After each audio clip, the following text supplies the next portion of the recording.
I never thought an ordinary Saturday would spiral into interstellar chaos, but there I was, sitting cross-legged on my small apartment floor, a cup of coffee growing cold beside me, and staring at the most improbable sight in human history, an alien princess in my living room.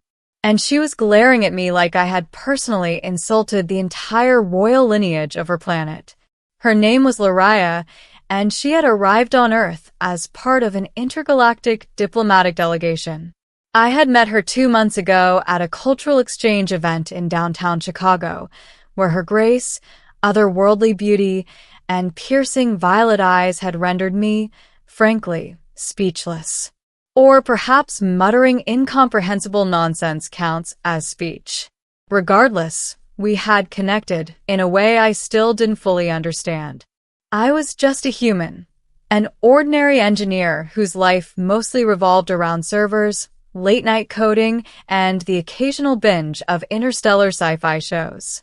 And yet somehow, in the span of 2 months, she had become an inevitable, perplexing part of my life. And now, she was here, hovering slightly above the floor, her feet never quite touching it, thanks to the faint luminescent glow her species naturally produced, and wearing a thin robe that shimmered like liquid starlight. "I warned you," she said, her voice melodic but firm, "that the consequences of losing are binding. You must understand, the rules of the Valerie are not mere suggestions." I blinked. I had no idea what Valerie rules were, beyond her cryptic mentions during our previous encounters. Mostly, they involved laughter, confusion, and my brain threatening to short-circuit. Okay," I said carefully. "Binding rules, got it. But you're standing in my living room. Do you mean here?" "Yes." Her eyes narrowed. "Here. Tonight." The weight of her words slowly sank in, like a leaden anchor dropping into my gut. "She's talking about my bed." I had to remind myself to breathe. Slowly. In out. 2 nights ago, during a seemingly innocent game of Vrel, a Valerie strategy card game that apparently had stakes far beyond anything I had ever experienced in human board games, Laria had wagered something absurd, her honor. Naturally, I had laughed, because, in my earthbound mind, losing a card game to an alien princess might hurt my ego, but it certainly wouldn't have intergalactic repercussions. But apparently I had won. And now, she was invoking the Valerie bet rule number 42. "You know this isn't casual," I stammered. "Like, we can't just sleep in the same bed." Her gaze softened for the briefest moment, the ethereal light of her skin pulsing gently, as if mirroring some internal rhythm I couldn't comprehend. "You misunderstand, human. The bet is literal. I must share the same sleeping surface as the winner, and the night must be uninterrupted.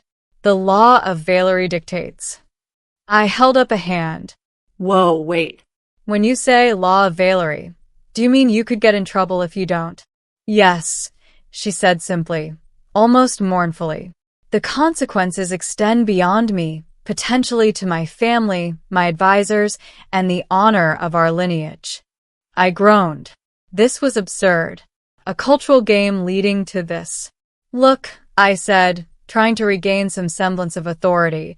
"Why not have your advisors monitor you or something? You're literally in my apartment.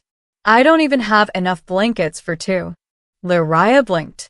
Then she tilted her head. "You have blankets?" "Yes, we have blankets." "The human textile method is functional," I said, gesturing vaguely at the neatly stacked bedding on the edge of my futon. She floated closer, her violet eyes intense. "You underestimate the significance of Valerie hospitality." I nodded quickly, because arguing with an alien princess seemed like the worst possible choice I could make. I tried to distract myself. "Okay, fine. So, how long are we talking?" "Just overnight." "Yes." Her voice was soft now, almost resigned. "You may sleep. I will observe the night's traditions." I swallowed. Traditions. Right. Like lying in a bed together but doing nothing weird. Traditions, presumably. Part 2. The bedtime diplomacy. We approached the futon like diplomats approaching a tense negotiation. Laraya's movements were smooth, cat-like, but with a grace that made me feel clumsy and absurd.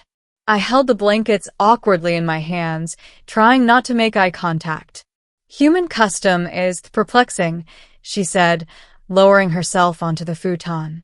The fabric sagged slightly under her weight, and I realized she wasn't quite human-sized. She was lighter than I expected, but the strange glow she emitted made her seem heavier than gravity should allow. Yeah, I get that a lot, I muttered, arranging the blankets as if I were performing some sacred ritual. She studied me silently for a moment. You are different from the others. I froze. Different how? Her smile was faint, enigmatic. You treat the situation with humor instead of fear, curiosity instead of judgment. That is rare among humans, I am told. I tried to process this. I think I said, "Thanks." "You are welcome," she replied. The night was uneventful for a while. We lay there, side by side, an arm's length between us, trying not to imagine the absurdity of it. Every so often, I caught her watching me, and I felt like she could see right through my skin, into my thoughts, into the very essence of my being. I had always considered myself private, reserved, but somehow, this alien princess had a way of dismantling those walls without uttering a single invasive word. I wanted to speak, to break the tension. So, do Valerie always take bets this seriously? She laughed, light, melodic, and entirely unearthly. Only when the stakes involve honor, which, in your case, seems trivial to you, but to us it is significant. Very significant. I nodded. Right. Honor. Got it. Noted. Totally understood. I stared at the ceiling, trying to convince myself to sleep. My body wanted rest, but my mind was trapped in the absurdity of the situation. A princess, a bet, interstellar law, and me. An ordinary human. Eventually, the quiet settled. Her breathing, or the Valerie equivalent, was rhythmic and calm. I even began to feel strangely at ease. And then it happened. I felt her hand brush against mine. Light. Tentative. I froze. My brain scrambled for instructions, like a computer trying to execute corrupted code. And then slowly, almost imperceptibly, our fingers intertwined. I looked at her. She didn't flinch, didn't pull away. Her violet eyes were wide, almost nervous. I realized for the first time that beneath the regal composure, there was vulnerability. This is allowed? I asked quietly. She nodded. The Valerie law permits gestures of trust and reassurance. You are acceptable to me, human. For now. I laughed softly, a mixture of relief and disbelief. For now. Got it. Her glowing hand rested against mine. It was warmer than I expected, alive with faint pulses, and yet comforting. And for the first time that night, I felt like the absurdity of it all didn't matter. I didn't care about the impossibility, the bet, the rules.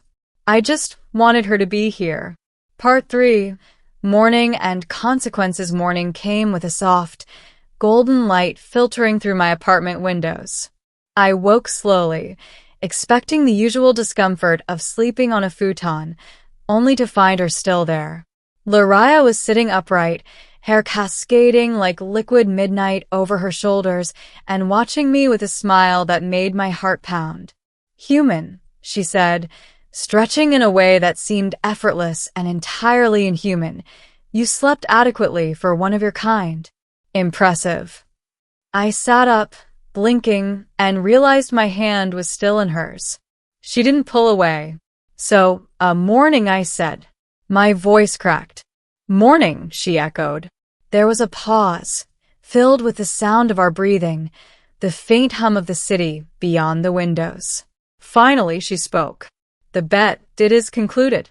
My obligation is fulfilled. But I find myself reluctant to depart. I blinked. Reluctant.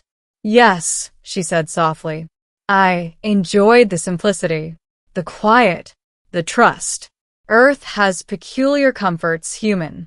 Comforts I did not expect to appreciate. I felt my stomach twist. So, you're saying you want to stay? She nodded. For a while. Until the next Valerie engagement.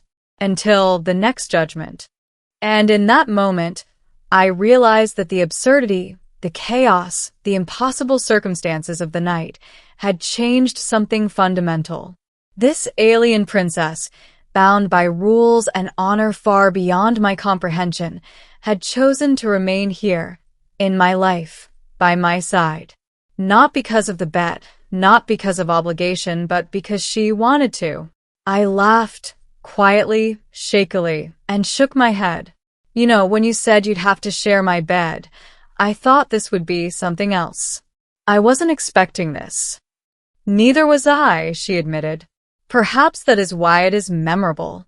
We sat there, hand in hand, the morning light casting a surreal glow over the apartment. Somewhere in the distance, the city carried on, oblivious to the interstellar politics that had just intersected with my life. And I realized, with a mixture of awe and disbelief, that my ordinary Saturday had become the most extraordinary day imaginable. Do you want breakfast? I asked, still processing the impossibility of it all. She smiled. Yes. But you must understand, Valerie digestion prefers warmth. Prepare accordingly. And as I stumbled toward the kitchen, still holding her hand, I couldn't help but think that this was only the beginning. The alien princess had lost a bet, but perhaps, in a strange twist of fate, so had I. And yet, somehow it felt like winning.